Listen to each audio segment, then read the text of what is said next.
इधर कन्या भगवान सत्यनारायण की कृपा से तेजी से बढ़ रही थी। एक दिन वैश्य ने अपनी पुत्री को सहेलियों के साथ विचरण करते हुए देखा तो उसे सुधि आई कि कन्या सयानी हो गई है, अब इसका विवाह कर देना चाहिए। अतः पत्नी से विचार विमर्श करके उसने शीघ्र ही कन्या के योग्य वर तलाशने के लिए अपने दूतों को भेज दिया। वैश्य की आज्ञा पाकर के दूत सर्वप्रथम सुसंपन्न कांचन नगर को चल दिए। कुछ दिनों के बाद वहां से एक बड़े ही गुणवान और सुंदर वैश्य पुत्र को अपने साथ ले आए। साधु वैश्य ने अपने बंधु बांधवों सहित उसे देखा और वार्तालाप करके संतुष्ट हो गया। फिर कुछ दिन के बाद उसने विधिपूर्वक अपनी कन्या का विवाह उसके साथ कर दिया। परंतु दुर्भाग्यवश उस समय भी वह भगवान सत्यनारायण का व्रत पूजन करना भूल गया। परिणाम स्वरूप सत्यनारायण भगवान रुष्ट हो गए।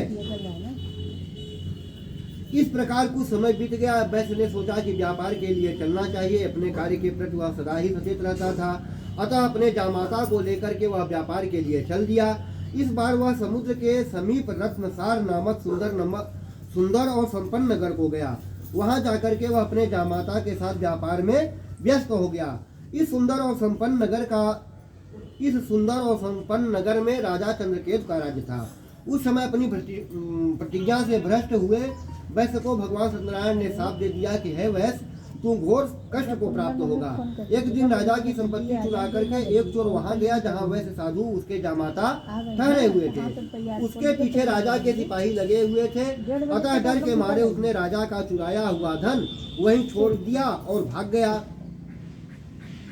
उसके बाद उसके पीछे राजा के सिपाहियों ने राजा का धन वहां पड़ा देखा तो चोरी के अपराध में उन दोनों वैश्यों को बंदी बना लिया।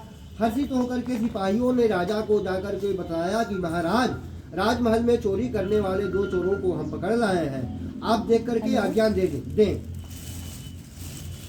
राजा ने बिना कुछ देखे भाले ही और विचार किए आज्ञा दी कि उन दोनों को बंदी गृह में डाल दिया जाए, उनका सारा धन छीन लिया जाए। उधर भगवान के शाप के कारण वैश्य की पत्नी को भी बहुत